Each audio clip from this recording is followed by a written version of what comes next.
Hello guys, welcome to another video in my channel. अभी हम जिस मैच के बारे में बात करने वाले हैं वो है आज होने जाने वाला फोर्थ ट्रॉफी का मैच, जो कि होने जा रहा है कैंटरबरी और वेलिंगटन के बीच में। वैसे तो टेक्निकली देखा जाए ये कल है, क्योंकि रात के 3 बजे ये मैच होने जा रहा है। और अगर आपने न्यूजीलैंड के डोमेस्टिक सर्किट के मैचेस पहले खेले नहीं होंगे तो मैं बता दूं, ऐसे ही टाइम से मैचेस होते हैं। ना सिर्फ फोर्थ ट्रॉफी के मैचेस बल्कि इसके बाद जो सुपर स्मैश होगा वो भी इन्हीं टाइम्स में होगा, 3 साढ़े 3 बजे। और वुमेन मैच भी इसी टाइम पे हो रहा था। बीच में जो प्लंकेट शील्ड के मैच हो रहे थे जिसके साथ शुरुआत हुई थी न्यूजीलैंड के डोमेस्टिक सर्किट की, वहाँ पे भी मैचेस ऐसे हुए हैं। तो अभी से मतलब आज से मतलब इस वाले मैच डे से वाइट बॉल क्रिकेट का भी शुरुआत होने जा रहा है इस सीज़न का न्यूजीलैंड डोमेस्टिक में। एक साथ 3 मैचेस होते हैं तो वो भी आप देख ही सकते होंगे। यह है उनमें से दूसरा मैच। वैसे तो ड्रीम 11 पर यह मैच 3 नंबर पर लिस्टेड है, लेकिन टेक्निकली ये दूसरा मैच के तौर पे ही ये लिस्ट किया गया है। अगर हम शेड्यूल की बात करें तो ये मैच हम कवर कर रहे हैं और ये रेलिवेंट भी लग रहा है और दोनों टीम्स के बारे में हमें थोड़ा बहुत आइडिया भी है, तो उसके बारे में हम बातें कर सकते हैं। इसके पहले मैं इस मैच के बारे में या इस फॉर्मेट के बारे में ज़्यादा बातें करूं, दोनों ही टीमों ने अच्छा स्टार्ट किया हुआ है। अगर मैं रेड बॉल क्रिकेट की बात करूं तो वेलिंगटन की बॉलिंग काफ़ी सही लगी है, बैटिंग को लेके थोड़ा कॉन्सर्न उनका रहा है। कैंटरबरी एज ए टीम उन्होंने काफ़ी अच्छा परफॉर्मेंस करा है और उन्होंने काफ़ी अच्छे यंग टैलेंट्स को निकाला है। वेलिंगटन की जो बॉलिंग की मैंने बात करी अभी, वो उनमें तो सीनियर प्लेयर्स भी थे, लेकिन कैंटरबरी की तरफ से जो चीज़ हमने पिछले 1-2 साल में देखी है कि उनकी तरफ से काफ़ी अच्छे जूनियर प्लेयर्स, यंग प्लेयर्स उभर के आए हैं और उन्होंने परफॉर्म करा है जब सीनियर प्लेयर्स अवेलेबल नहीं है। इस वाले मैच डे में मोस्ट टीम्स ही जो हैं अपने मोस्ट सीनियर प्लेयर्स के साथ नहीं खेल पाएगी। स्पेशली अगर हम इन दोनों टीम्स की बात करें तो वैसे तो दोनों टीमों के पास काफ़ी बड़े बड़े नाम अवेलेबल हैं, लेकिन वो नहीं खेल रहे हैं। ऑब्वियसली वर्ल्ड कप का एक प्रेशर था तो वो रेस्टेड है, और जो अवेलेबल हो भी सकते थे उनमें से भी बहुत सारे प्लेयर्स इंजर्ड हैं। तो इसीलिए बहुत सारे यंग प्लेयर्स को और ऐसे प्लेयर्स को मौका मिलने वाला है जिनके बारे में लोगों को शायद नहीं ज़्यादा पता हो। तो वो प्लेयर्स आपके लिए अच्छे हो भी सकते हैं। उनमें से कौन कौन से प्लेयर ज़्यादा इंपॉर्टेंट हो सकते हैं आपके लिए स्मॉल लीग में, उनके बारे में बातें करेंगे। तो स्टार्ट करते हैं इस मैच की एनालिसिस। ये मैच होने जा रहा है हेगली ओवल क्राइस्टचर्च में, जो कैंटरबरी का घर होता है। यहाँ पे न्यूजीलैंड की टीम भी खेलती रहती है जब न्यूजीलैंड में इंटरनेशनल मैचेस होते हैं। तो वेदर क्लियर है, दिक्कत वाली बात नहीं है। अगर हम पिछले 5 मैचेस की बात करें तो कैंटरबरी यहाँ पे 3-1 से आगे है और एक मैच नो रिजल्ट हुआ है। कैंटरबरी ने पिछले सीजन में दोनों ही मैच जीते थे। पिछले सीजन की बात करें तो कैंटरबरी ने दूसरे स्थान पर खत्म किया था और फाइनल में वो हारे थे सेंट्रल डिस्ट्रिक्ट से। सेंट्रल डिस्ट्रिक्ट धमाकेदार फॉर्म पे रही थी पिछले सीजन में, लीग स्टेज में भी, और ऑब्वियसली चैंपियन भी वो रहे थे इवेंचुअली। और वेलिंगटन ने खत्म किया 6ठे स्थान पर। वेलिंगटन के पास जो इंटरनेशनल प्लेयर्स अवेलेबल होते हैं अगर वो रहें तब बात कुछ और होती है, लेकिन उनके अलावा ये टीम उस तरीके से उभर के नहीं आ पाई थी पिछले 1-2 साल की। अगर हम बात करें तो जब बात आती है यंग या इनएक्सपीरियंस्ड प्लेयर्स को लेके आने की सामने, तो उस मामले में ये टीम काफ़ी पीछे रही है। इस ग्राउंड पे रिकॉर्ड्स की बात करें तो आपको देखिएगा डिसेंट रिकॉर्ड है। सेकेंड लास्ट सीजन में 5 में से 4 जीत और 1 हार। पिछले सीजन में थोड़ा ज़्यादा उनको हारना ज़रूर पड़ा था, लेकिन फिर भी बराबर का ही मामला था। तो ओवरऑल अगर हम 2 सीजनों की बात करें तो कैंटरबरी आपको ज़्यादा मैचेस जीतती हुई दिखेगी।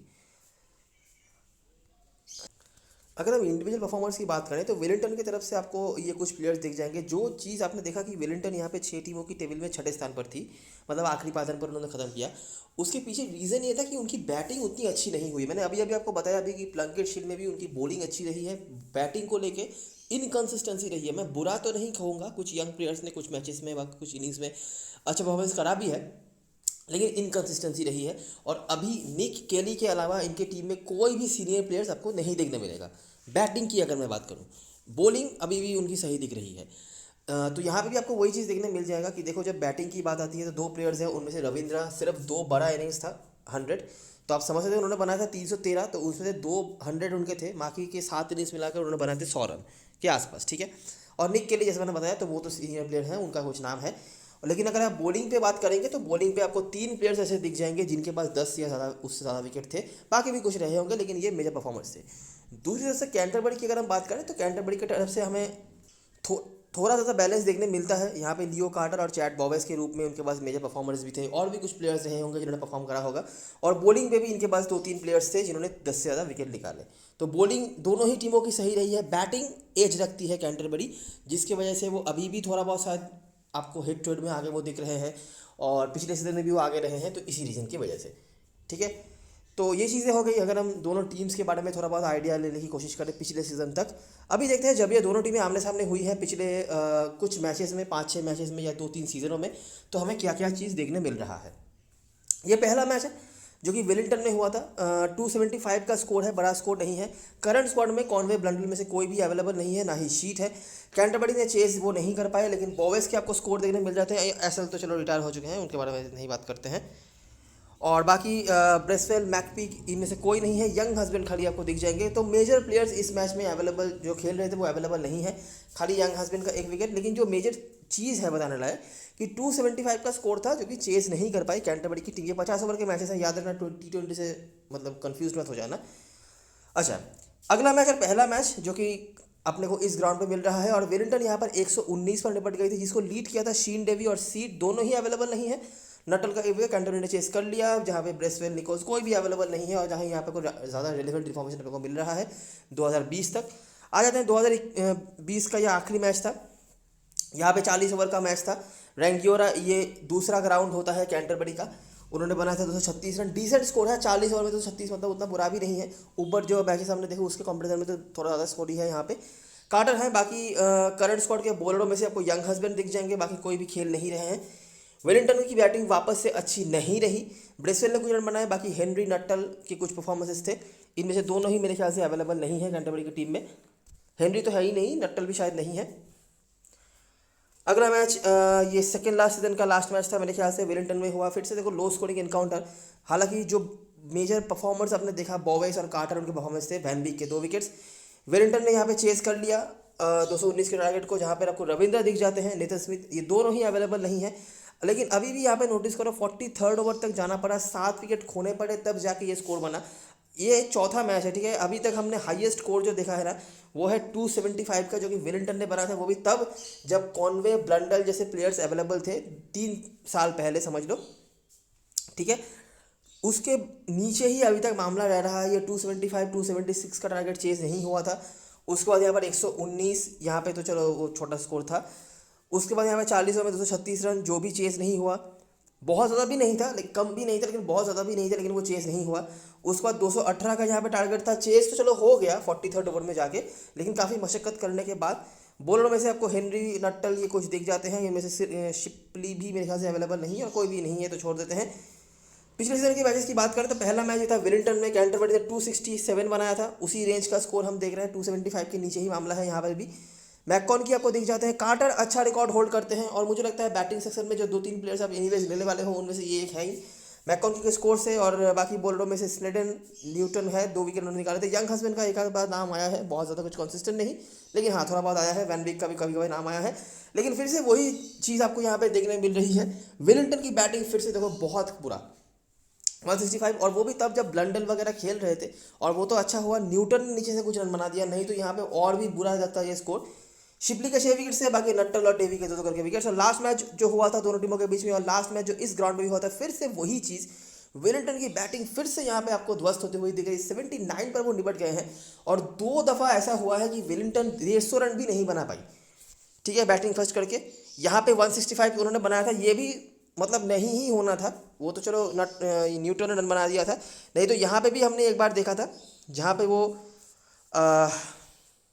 119 पर निपट गए थे, और यहाँ पे भी हमने देखा 79 पर वो निपट गए, जहाँ पर जो नए बॉलर्स हैं उनमें से ओवर आउट का यहाँ पे 3 विकेट है। नट्टल, हेनरी तो नाम आपने देखा ही है, और सिपली का 1 विकेट।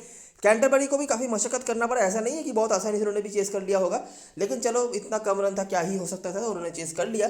तो अगर हम क्राइस्टचर्च वाले मैचेस को फोकस में रख के, जहाँ पे आज का मैच या फिर मतलब ये मैच होने जा रहा है, तो अपने को क्या मिलता है। पहला मैच 2020 का मैच, ठीक है, 3 साल पुराना मैच है ना, लेकिन क्राइस्टचर्च का पहला मैच है। वेलिंगटन पहले बैटिंग 119 पर वो निपट गए। लीड करने वाले थे ब्रेसवेल, और वो भी ब्रेसवेल समझ लो, ब्रेसवेल एक अकेले ने उन्होंने 62 बनाया, बाकी के 10 जनों ने मिला के बनाए 50-55 रन, ठीक है। डेवी और शीट के विकेट से यहाँ पे कैंटरबरी ने चेस कर लिया, कंपैरेटिवली इजीली चेस कर लिया उन्होंने, निकोल्स ने लीड कर दिया था। उसके बाद अपने को जो अगला मैच मिल रहा है क्राइस्टचर्च का, वो था पिछले सीजन का जो लास्ट मैच था, वहाँ पे भी वेलिंगटन ने पहले बल्लेबाजी करी, और हिस्ट्री फिर से रिपीट होती हुई यहाँ पे भी वो कम रन पर निपट गई, इस बार और भी कम रन पर निपट गए 79 पर। ओवर आउट के और नट्टल ने मिलकर 6 विकेट्स निकाले, ऊपर हमने डेवी को अकेले को 6 विकेट्स निकालते हुए देखा था, डेवी या शिपली थे शायद,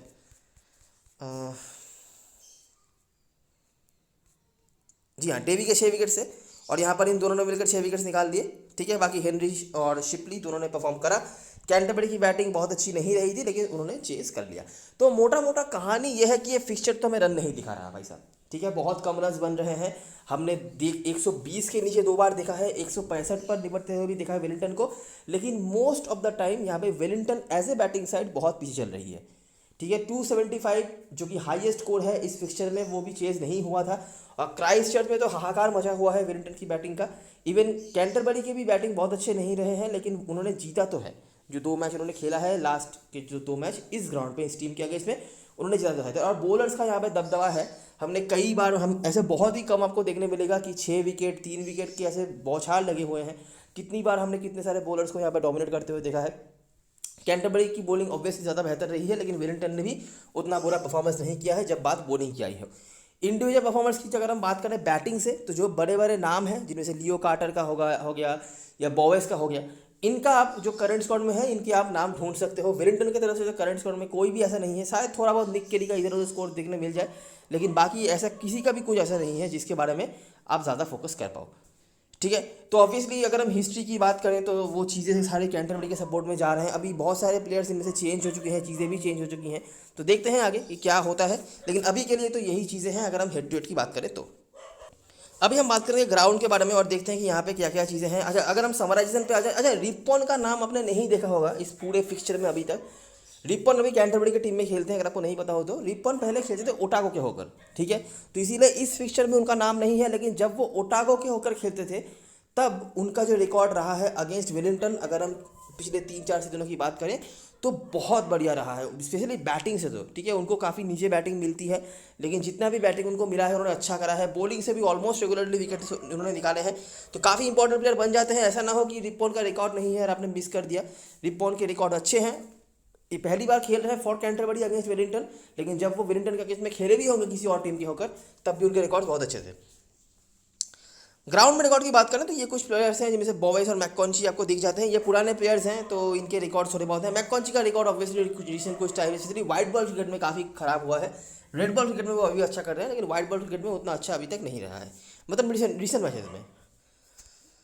देखते हैं यहाँ पे क्या क्या हो रहा है इस पर्टिकुलर ग्राउंड पे, और हेड टू हेड में जो चीज़ें हमने देखी वहाँ पे भी, यहाँ पे भी ऐसी चीज़ें हमें देखने मिल रही है या नहीं। तो पहला मैच 2020 का है, कैंटरबरी बनाम नॉर्दर्न डिस्ट्रिक्ट के बीच में हुआ था। 266 का स्कोर था। कार्टर और फ्लेचर अभी नहीं है, फ्लेचर अभी ऑकलैंड की टीम में जा चुके हैं। मैकलोड भी नहीं खेल रहे इस मैच में। पेसर्स का अपर हैंड, नॉर्दर्न डिस्ट्रिक्ट ने चेस कर लिया। थोड़ा मुश्किलों का सामना जरूर करना पड़ा होगा, आखिरी ओवर के सेकंड लास्ट बॉल तक उनको जाना पड़ा, लेकिन चेस हो गया। और करंट स्कोर में कोई ऐसा बॉलर नहीं है, और 267 का टारगेट यहाँ पे था जो कि चेस हो गया। अगला मैच डे नाइट मैच भी था। 289 का टारगेट था, जहाँ पे आपको मिचेल लट्टर के विकेट्स दिखने को मिल जाते हैं। कैंटरबरी ने चेस कर लिया। लीड करने वाले प्लेयर्स में से आपको निकोल्स दिख जाते हैं, जिनके काफ़ी अच्छे रिकॉर्ड रहते हैं ओवरऑल भी, अगर हम बात करें तो किसी भी फॉर्मेट में। वो नहीं खेल रहे ऑब्वियसली, मैकलोड भी नहीं है। और बॉयज़ के यहाँ पे स्कोर्स हैं, स्पिनर्स के 2 विकेट। अभी तक तो चलो चेज हो रहे हैं और काफ़ी अच्छे स्कोर्स भी चेज हो रहे हैं। ये जो आपने second last head to head देखा था वो यहाँ पे, ये तो हमने बात ऊपर करी थी। उसके बाद 160 यहाँ पे बना था कैंटरबरी ने। पेसर्स का अपर हैंड और लेग स्पिनर अगर आपके पास है, जो कि करंटली आपको अगर आप नोटिस करेंगे तो आपको देखने मिल जाएगा यंग हस्बैंड के रूप में वेलिंगटन की तरफ से, रिपॉन के रूप में कैंटरबरी की तरफ से, तो वो प्लेयर्स हैं लेग स्पिनर के रूप में। तो लेग स्पिनर के 4 विकेट यहाँ पे थे। ओटागो ने चेस कर लिया, जहाँ पर हेनरी नट्टल के 2 विकेट से थोड़ा मुश्किलों का सामना करना पड़ सकता था अगर रन ज़्यादा होता तो, लेकिन ऐसा कुछ हुआ नहीं। और यहाँ पे भी हमने फिर से चेस होते हुए देख लिया। तो 4 मैच, चारों ही मैचेस में अभी तक चेस हुए हैं। ठीक है, यहाँ पे रन थोड़ा कम था, लेकिन इसके पहले यहाँ ये 2 मैच में रन थोड़ा कम था, लेकिन इसके पहले हमने 260 290 के स्कोर को भी चेस होते हुए देखा था। 5वां मैच जो था यहाँ पे सेंट्रल डिस्ट्रिक्ट बनाम कैंटरबरी का, यहाँ पे भी हमने चेस होते हुए देख लिया। यहाँ पे भी मैकलोड और फ्लेचर थे, जो कि दोनों ही अवेलेबल नहीं है। फ्लेचर भी चेस बेहतर करते हैं, ये तो मैंने मतलब कई सालों तक बता के रखा हुआ है, नहीं है लेकिन छोड़ देते हैं। पेसर्स का अपर हैंड है। बाकी बॉलरों में से आपको यहाँ पे फोक्स और ओवर आउट का देखने मिल जाएंगे। Zak Foulkes generally bowling allrounder हुआ करते थे, लेकिन अभी ये टीम इनको प्रॉपर ऑलराउंडर की तरह यूज़ करने की कोशिश कर रही है। स्पेशली रेड बॉल क्रिकेट में तो देखना पड़ेगा कि वाइट बॉल क्रिकेट में कैसा रोल रहता है इनका। पेसर्स का ही अपर हैंड होता है, जैसे कि आप देख सकते हैं। और अभी तक तो 5 के 5 ही मैचेस में हमने चेस होते हुए देखा है। लास्ट मैच जो था कैंटरबरी बनाम ऑकलैंड के बीच में था, यहाँ पे भी हमने चेस होते हुए देख लिया। यहाँ पे पेसर्स के साथ स्पिनर्स के यहाँ पर डोमिनेशन देखने मिल जाते हैं। इनमें से 4 विकेट से तनवीर सांगा के नाम, मैं माफ करना तनवीर सांगा नहीं, गलत बोल रहा हूँ, आदित्य अशोक, कंफ्यूज हो गया, आदित्य अशोक के नाम से, जो लेग स्पिनर है, ठीक है, बाकी दिलपोर्ट के रूप में भी उन्होंने विकेट्स निकाले थे लेग टेलेंडर्स का। लेकिन जो भी है कि लेग स्पिनर का यहाँ पे काफ़ी अच्छा रोल रहता है, तो रिपॉन का इंपॉर्टेंस कहीं ना कहीं पे ज़्यादा होता हुआ दिख रहा है आपको। रिपॉन के ओवरऑल रिकॉर्ड्स भी अच्छे हैं हेड टू हेड में, और ग्राउंड भी उनके सपोर्ट में बात कर सकता है। देखना पड़ेगा कि रिपॉन क्या करते हैं, क्योंकि लेग स्पिनर्स तो यहाँ पे काफ़ी अच्छा करते हैं। बाकी उनका एडेड एडवांटेज ये है कि वो बैटिंग भी कर सकते हैं। पेसर्स का वनडे ऑकलैंड ने यहाँ पे चेस कर लिया था, जहाँ पे सिर्फ मैकेंजी जिनके एक विकेट थे, बाकी कुछ नहीं है। तो जो आखिरी 6 मैचेस यहाँ पर हुए हैं ओवर द सीजन्स, हमने यहाँ पे चेस होते हुए देखा है। ठीक है, रन चाहे कितना भी हो, थोड़ा कम स्कोर भी बना है कुछ मैचेस में, तो बहुत ज़्यादा कम स्कोर बना है यहाँ पे, जैसे कि 131 बना, उसके बाद यहाँ पे 160 बना, उसके बाद 79। तो ये तो चलो छोड़ ही दो, ये तो कोई कंपटीशन था ही नहीं। लेकिन जहाँ पे थोड़ा रन बना भी है, 250, 260, 290 भी बना है, वहाँ पे भी हमने चेस होते हुए देखा है। तो चेजिंग यहाँ पे लग रहा है कि बेहतर होता है, और जब अंडरलाइट अगर मैच होने लगा तो वो और भी आसान हो सकता है। पेसर्स का अपर हैंड यहाँ पे रहता है ऑब्वियसली, और लेग स्पिनर अगर आपके पास हो तो आपके लिए वो काफ़ी इंपॉर्टेंट हो सकते हैं। हमने यहाँ पे लेग स्पिनर को भतेरा विकेट निकालते हुए देखा है। ठीक है, तो ये हो गई सारी चीज़ें जो बताने लायक था ग्राउंड से। वही देखो पुराने कुछ प्लेयर्स हैं जिनके नाम हैं, मैंने आपको देख लिया। रिसेंट टाइम्स में जैसा मैंने बताया, मैककॉनकी का नाम कोई नहीं है। अगर आप 2-3 सीजन पहले जैसे मैककॉनकी यहाँ पे हाईएस्ट विकेट टेकर भी थे, हाईएस्ट रन स्कोरर भी थे, लेकिन रिसेंट टाइम्स में उनका फॉर्म बहुत गिरा है वाइट बॉल क्रिकेट में, इसीलिए उनका वो नहीं है। लेकिन अभी भी इंपॉर्टेंट रोल तो प्ले करते ही हैं, क्योंकि बैटिंग बॉलिंग सब उनको प्रॉपर मिलते हैं, वो कैप्टन है क्योंकि। बाकी जो पुराने प्लेयर्स हैं, बॉवेस, लियो कार्टर, ये इनका तो नाम आपने देख ही लिया, ये ऊपर भी थे यहाँ पे भी थे, तो आपके लिए एनीवे से वो इंपॉर्टेंट होते हैं। बॉवेस थोड़े हिट और मिस है, लियो कार्टर कंपेरेटिवली बेहतर आपको दिख जाते हैं। ठीक है, तो ये रही सारी चीज़ें जो बताने लायक था ग्राउंड से। हेड टू हेड की चीज़ें हमने पहले डिस्कस कर ली है। आई होप आपने सब कुछ सही से समझ लिया होगा। अभी हम बात करते हैं प्लेइंग 11 के बारे में। अगर हम प्लेइंग 11 की तरफ आएंगे तो आपको ऐसा प्लेइंग 11 देखने मिल सकता है। वेलिंगटन की तरफ से चेंजेस हो सकते हैं, पहला मैच है, ऑब्वियसली हमें बैटिंग ऑर्डर का भी पता नहीं है क्या कर सकती है टीमें, लेकिन जो उम्मीद है वो ऐसा है कि टिम रॉबिन्सन और निक ग्रीनवुड ओपनिंग कर सकते हैं। निक ग्रीनवुड इन्होंने कुछ अच्छे इनिंग्स खेले हैं, बहुत ज़्यादा हाइप करने वाली कोई परफॉर्मेंस तो नहीं थी, लेकिन हाँ ठीक ठाक परफॉर्मेंस उन्होंने कर रखा था। टिम रॉबिन्सन ये कभी कभी बॉलिंग भी कराने लग जाते हैं, बैटिंग से ऐसा कुछ खास उनका नहीं रहा था। ट्रॉय जॉनसन इस फॉर्मेट में काफ़ी डिपेंडेबल होते हैं, हालांकि ऐसा कुछ रिकॉर्ड या ऐसा कुछ इंडिकेशन तो नहीं है कि हम अभी के लिए इनको बहुत ज़्यादा कुछ कंसिडरेशन में रख पाएँ। देख सकते हैं अगर आप चाहो तो बड़ी लीग में, लेकिन अभी के लिए तो ऐसा कुछ नहीं है। निक के लिए एक ही प्लेयर है, सीनियर प्लेयर्स में से आप इनको ले ही सकते हो। सेवरिन मेरे ख्याल से यंग टैलेंट है, पिछले 1-2 सीजन में इनको कुछ मैचेस में खेलने का मौका मिला था रेड बॉल क्रिकेट में, ऐसा कुछ खास इन्होंने भी नहीं कर रखा है। मैकलॉफ्लिन उसके बाद कीपर होंगे। लोगन वैन भी मस्ट है, आप इनको छोड़ नहीं सकते, इनके रिकॉर्ड्स डिसेंट हैं और ये बैटिंग भी कर लेते हैं क्योंकि, तो अच्छे ऑप्शन है। और रिसेंटली वर्ल्ड कप से आ रहे हैं तो वो एक्सपीरियंस भी इनके पास होगा, और काफ़ी लोग के कैप्टन वैसे रिलीवेज होंगे ये। यंग हस्बैंड एक और इंपॉर्टेंट प्लेयर जो मेरे टीम में आपको दिख जाएंगे। इनकी बॉलिंग यहाँ पे काम पे आ सकती है, और कहीं ना कहीं इनको बैटिंग भी शायद मिल जाए, क्योंकि हिस्ट्री जो है वेलिंगटन के बैटिंग का बहुत अच्छा नहीं है इस फिक्चर में। उसके बाद न्यूटन, मिलने और बेन सीयर्स, ये काफ़ी अच्छी एक पेस अटैक मुझे दिख रही है, और मेरे को नहीं लग रहा कि वेलिंगटन की बॉलिंग इस मैच में भी आसानी से जाने देगी कैंटरबरी को। भले ही वो मैच अगर जीत भी जाए तो भी आसानी से तो जीत नहीं सकेंगे क्योंकि इनकी बॉलिंग काफ़ी अच्छी दिख रही है। मिलने वेलिंगटन में नए ज्वाइन हुए हैं, तो इसलिए इनका कोई रिकॉर्ड नहीं है, और डोमेस्टिक में ज़्यादा वो खेले नहीं है, लेकिन जब वो खेलते थे सेंट्रल डिस्ट्रिक्ट के होकर तब उनके रिकॉर्ड डिसेंट थे इस टीम के अगेंस्ट जितने मैच उन्होंने खेले हैं। और ऑब्वियसली इंटरनेशनल नाम है तो लोग इनकी तरफ जाएंगे ही। न्यूटन की तरफ लोग शायद ज़्यादा ना देखें, न्यूटन बैटिंग भी कर सकते हैं आपको नहीं पता हो तो, और डोमेस्टिक में इनके रिकॉर्ड्स काफ़ी डिसेंट रहते हैं। कंसिस्टेंटली मौका नहीं मिलता, लेकिन जब भी मौका मिलता है ये अच्छा कर देते हैं। यहाँ से जो प्लेयर्स आपकी टीम में ज़रूर से होने चाहिए, क्योंकि आप समझ सकते हैं कि हम थोड़ा लो स्कोरिंग मैच की तरफ जा रहे हैं और हम ज़्यादा बैट्समैनों के ऊपर इसीलिए फोकस नहीं करेंगे। तो इसीलिए जो प्लेयर्स आपके टीम में कोर बनाएंगे वेलिंगटन की तरफ से, वो है निक के लिए पहले तो बैटिंग से ये हो गया आपके लिए, और कोई ऑप्शन नहीं है। उसके बाद वैन बीक, यंग हस्बैंड, और मेरे ख्याल से मैं शायद मिलने को भी लेने का सजेशन दूं। इन चारों को लेकर चलो, ठीक है। इसके साथ आप जिन प्लेयर्स को ऑल्टरनेट कर सकते हो उनमें से न्यूटन का नाम आ जाता है बॉलिंग से, ट्रॉय जॉनसन और सेवरिन में से बैटिंग के ऑप्शंस हैं। अगर आप कुछ देखना चाहते हो देख सकते हो, ज़्यादा ऑप्शन नहीं होगा। इनमें से बहुत सारे ऐसे प्लेयर्स हैं जो इस फॉर्मेट में ट्राइड एंड ट्रस्टेड नहीं है, तो इंस्टेंटली इनके ऊपर भरोसा करना या स्मॉल लीग में कम से कम लेना थोड़ा मुश्किल तो होगा ही, स्पेशली जब आप थोड़ा बॉलिंग हैवी टीम बनाने के बारे में सोच रहे हो। तो इसीलिए बाकी बॉलिंग तो अच्छी है ही। मैंने देखो यहाँ पे जो 5 इनके बॉलर्स हैं उनसे 4 तो आपको लेने के लिए बोल ही दिया, 3-4। बाकी न्यूटन भी लिया जा सकता है, बेन सीयर्स भी ट्रायबल ऑप्शन है। अगर आप बॉलिंग हैवी टीम बना रहे हो तो आप इनको भी देख सकते हो। बेस में टैशकॉफ होंगे, ये काफ़ी टैलेंटेड प्लेयर हैं। आज से 2 एडिशन जो था, सेकेंड लास्ट एडिशन जो था, अंडर 19 वर्ल्ड कप का। ये न्यूजीलैंड के टीम में पार्ट रहे थे और काफ़ी इंपॉर्टेंट रोल ये प्ले कर चुके थे वहाँ पे। टैलेंटेड प्लेयर हैं, बॉलिंग बैटिंग दोनों तरफ से एबिलिटी है इनके पास अच्छा कुछ करने की। देखते हैं टीम इनको मौका देती है या नहीं, लेकिन हाँ आने वाले टाइम में ये आपके लिए काफ़ी इंपॉर्टेंट प्लेयर होने वाले हैं अगर इस मैच में मौका नहीं भी मिले तो भी। कैंटरबरी की तरफ से बॉवेस और बॉयल आपको ओपनिंग करते देख सकते हैं। बॉयल काफ़ी टैलेंटेड प्लेयर हैं, इनको 4 सुपर स्मैश में भी मौका मिल चुका है और यहाँ पे भी उन्होंने काफ़ी अच्छी हिटिंग करके रखी हुई है पास्ट में, और ये बॉलिंग भी करा सकते हैं, तो एक ट्राइबल ऑप्शन बिल्कुल है ये। उसके बाद मिशेल है आज के मैच में आपके लिए डिफ़ॉल्ट कीपर बनने वाले हैं क्योंकि यही बेहतर ऑप्शन है। ये ऊपर बैटिंग भी करने आ रहे हैं और वाइट बॉल क्रिकेट में ट्राइड एंड ट्रस्टेड भी हैं, और रिसेंटली इन्होंने शेफील्ड शील्ड माफ करना प्लंकेट शील्ड में भी इन्होंने काफ़ी अच्छा फॉर्म दिखाया हुआ है और काफ़ी इंपॉर्टेंट प्लेयर हैं। और अभी क्योंकि फ्लेचर भी नहीं है तो इनके ऊपर पूरा जो है रिस्पॉन्सिबिलिटी और भरोसा दोनों ही जो है करने वाली है टीम, तो बिल्कुल डेफिनेटली आप इनको ले सकते हैं।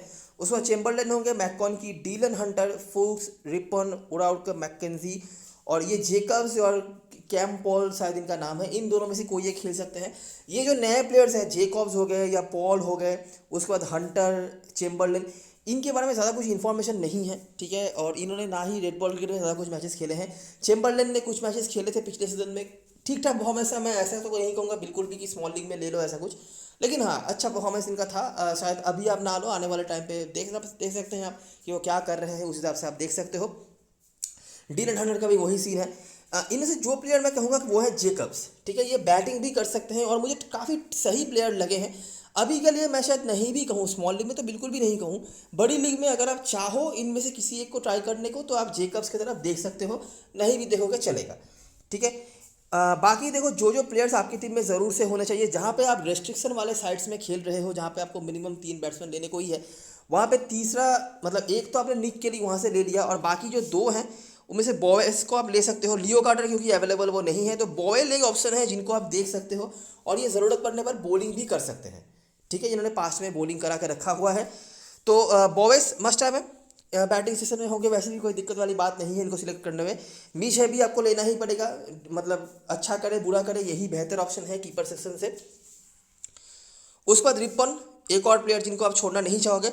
उसके बाद ओवरआउट का और फुल्स, ये दोनों ही इंपॉर्टेंट प्लेयर हैं। फुल्स जो है इनको टीम ने रेड बॉल क्रिकेट में काफ़ी सही तरीके से यूज़ किया था, ओपनिंग बैटिंग बॉलिंग सब इनको दे रहे थे। अभी यहाँ पे पता नहीं किस तरीके से यूज्ड होंगे, वो ओपनिंग तो शायद ना करें लेकिन बॉलिंग वो फिर भी करवा सकते हैं, तो ये दोनों ही आपके लिए काफ़ी इंपॉर्टेंट है। और जैसा मैंने पहले ही बताया कि अगर आप बॉलिंग है भी टीम बनाने की सोच रहे हो, जो आप डेफिनेटली सोचोगे ही इतना सब कुछ देखने के बाद, तो ये प्लेयर्स आपके लिए इंपॉर्टेंट हैं, ठीक है। तो मेरे टीम में जो प्लेयर्स आपको ज़रूर से दिख जाएंगे, बॉयस अगर आप 10+1 पे खेल रहे हो और अगर आपको रिस्क लेने को मन कर रहा है तो आप रिस्क ले भी सकते हो, लेकिन अभी के लिए मेरे टीम में आपको दिख जाएंगे बॉयस है 2 हो गए, उसके बाद ये 3, इनको लेके 5, और अगर आप चाहो तो मैककॉनकी को लेके सेफ जा सकते हो, लेकिन मैककॉनकी का रिसेंट टाइम्स में वाइट बॉल क्रिकेट में उतना अच्छा परफॉर्मेंस नहीं रहा, लेकिन फिर भी क्योंकि ये क्राइस्टचर्च का ग्राउंड है तो हम एक बार की इनकी तरफ सोच भी सकते हैं। नहीं भी लोगे तो उसके भी रीज़न काफ़ी सारे हैं, लेकिन हाँ अगर सेफ रहना चाहते हो तो इनकी तरफ जा सकते हो। ऑलरेडी आप समझ सकते हो कि वेलिंगटन से ज़्यादा प्लेयर हमें कैंटरबरी का लेना पड़ रहा है, एक तो उनका होम ग्राउंड है, रिकॉर्ड भी सारे अच्छे हैं, पिछले सीजन का परफॉर्मेंस उनके सपोर्ट में है, तो इसीलिए। और वेलिंगटन का रिकॉर्ड बहुत बुरा रहा है, मतलब कुछ भी परफॉर्मेंस नहीं है हेड टू हेड में यहाँ से हम निकाल पाएँ कि नहीं इसको लो उसको लो, जो था मैंने आपको दिखा दिया। और ये कैंटरबरी की तरफ से प्लेयर्स हैं। इसके अलावा जिनको आप ट्राई कर सकते हो, जो 4-5 प्लेयर्स को मैंने बता दिया, इसके अलावा जिनको आप ट्राई कर सकते हो वो मैककॉनकी पहले हो गए। उसके बाद यहाँ पे बॉयल एक अच्छे ऑप्शन है जिनको आप देख सकते हो, और यहाँ से एंगस मैकेंजी भी हैं, ये एक्सपीरियंस्ड बॉलर हैं, ये ओटावा के होकर पहले खेलते थे, पिछले सीजन में कैंटरबरी में ज्वाइन किया है, कुछ मैचेस में अच्छा परफॉर्मेंस करा है, इसलिए बॉलिंग सेकंड में इनको देखा जा सकता है। तो ये कुछ एक्स्ट्रा प्लेयर्स हैं जो कोर वाले प्लेयर्स हैं, उनके साथ या उनके जगह पे, उनके साथ ऑब्वियसली उनके जगह पे नहीं, आप इनको ट्राई कर सकते हो। कैप्टन पर्सन चॉइस की बात करें, कैंटरबरी की तरफ से जनता जो है ऑलराउंडर की तरफ ही जाएगी ऑब्वियसली, तो मैककॉनकी की और रिपॉन के परसेंटेज जो है ज़्यादा ही होंगे। उसके बाद बॉयस और फुल्स के रोल कैसे होंगे वो देखना काफ़ी दिलचस्प होगा, क्योंकि रेड बॉल क्रिकेट में इनको बहुत सही तरीके से टीम यूज़ कर रही थी। और इसकी में हे और बॉयल हैं, हे तो एनीवेज आपके टीम में होने ही जाएंगे क्योंकि वो कीपर सेक्शन में है और बेहतर जगह पे बैटिंग करने आ रहे हैं, बेहतर परफॉर्मेंस भी उनका है। और बॉयल और ओडाउट का बॉलिंग में से विलिंगटन की तरफ से वैन बीक और केली के आसपास लोग जा सकते हैं। उसके बाद रिस्की में मिलने, यंग हस्बैंड, ये 4 मेरे टीम में होंगे वैसे भी। रिस्की में न्यूटन है और सेवेरिन रॉबिन्सन, जो दोनों ही बैटिंग ऑप्शंस होंगे। सेवेरिन थोड़ा ज़्यादा डिपेंडेबल दिखे हैं, अगर आपको ये एक्स्ट्रा बैट्समैन चाहिए तो आप देख सकते हो। अच्छा, अभी के लिए मैंने ऐसा एक बना के रखा है, काइंड ऑफ कॉन्फर्म्ड है कि ये 9 प्लेयर्स तो मेरे टीम में होंगे, ठीक है। और जो मैंने आपको शॉर्ट लिस्ट बताया था वो 9 प्लेयर्स ही ये हैं। इसके साथ आप जिन प्लेयर्स को देख सकते हो बैटिंग सेक्शन से, अगर आपको एक लेना ही है तो बॉयल एक अच्छा ऑप्शन है जो आपको यहाँ पे दिख जाएंगे। टिम रॉबिन्सन, ये भी आप देख सकते हो इन दोनों में से किसी एक को। टिम रॉबिन्सन, सेवेरिन, ये विलिंगटन की तरफ से ऑप्शन है, और बॉयल कैंटरबरी की तरफ से। ऑलराउंडर में मेरे लिए ये 4 पहले ऑप्शन है। लोग मैककॉनकी की तरफ जाएंगे, पक्का जाएंगे, ये पकड़ के चलो। लेकिन मैं क्यों नहीं ले रहा उसका रीज़न आपको में आ ही रहा होगा। लेकिन अगर फिर भी आपको लेना है आप ले सकते हो, क्योंकि ये हैगली ओवल का ग्राउंड है, इनको बहुत एक्सपीरियंस है इस ग्राउंड का। तो अगर आप लेना चाहते हो ले सकते हो, लेकिन मेरे लिए शायद टॉप 4 के ऑलराउंडर भी ये नहीं हो। 5वां ऑलराउंडर अगर मैं लूँ तो मैं इनको ले सकता हूँ। बॉलर सेशन में मैंने मिलने और ओवरआउट को, इन दोनों को रख रखा है। इसके साथ आप जिनको देख सकते हो वो है न्यूटन, एक ऑप्शन है, बिल्कुल दिखा जा सकता है इनको। और मुझे लगता नहीं कि ज़्यादा ऑप्शन होगा आपके पास बॉलिंग सेक्शन से, तो न्यूटन ही बचेंगे। तो अगर आपको जहाँ पे 3 बॉलर लेने होंगे वहाँ पर आपको मजबूरन न्यूटन लेना ही पड़ेगा। मुझे नहीं लगता कि और कोई ऑप्शन है जो खेलने वाले हैं, ये 3 ही शायद खेलेंगे, तो इन तीनों को तो लेना ही पड़ेगा, ठीक है। कैप्टन वैसे चॉइस की बात करें तो रिपॉन मिलिटी बहुत सही ऑप्शन दिख रहे हैं। इनका कोई रिकॉर्ड फॉर कैंटरबरी तो ऑब्वियसली नहीं है, लेकिन जब इन्होंने ओटागो के होकर खेला है तो इन्होंने बहुत परफॉर्मेंस करके रखे हुए हैं बैटिंग से भी, और बॉलिंग तो इनकी यहाँ पे काम पे आनी भी चाहिए। और उसके बाद वैन बीक, यंग हस्बैंड भी अच्छे ऑप्शंस हैं। बैटिंग से मैं किसी पे भरोसा नहीं कर पा रहा, किसी का भी ऐसा कोई रिकॉर्ड नहीं है कि मैं भरोसा कर पाऊँ। तो इसीलिए मेरा थोड़ा कॉन्सेंट्रेशन जो है बॉलिंग या बॉलिंग ऑलराउंडर्स की तरफ ही होगा कैप्टनसी वाइस कैप्टनसी के लिए, ठीक है। तो रिपॉन, वैन बीक, यंग हस्बैंड ये मेरे लिए शॉर्ट लिस्टेड है। फुल्स आप देख सकते हो, फुल्स को शायद लोग स्मॉल लीग में नहीं भी रखें, लेकिन आपके लिए एक अच्छा ऑप्शन बन सकते हैं अगर रेड बॉल क्रिकेट की तरह यहाँ पे भी टीम उनको प्रॉपर्ली यूज़ करे तो ये हो गई सारी चीज़ें और सारी एनालिसिस। अगर आपको वीडियो पसंद आई हो तो लाइक ज़रूर करना, सब्सक्राइब करना चैनल को, टेलीग्राम चैनल पे ज़रूर ज्वाइन हो जाना, क्योंकि लास्ट मोमेंट पे सारी अपडेट्स वहीं पे आने वाली हैं। तब तक के लिए best luck for this match and goodbye for now.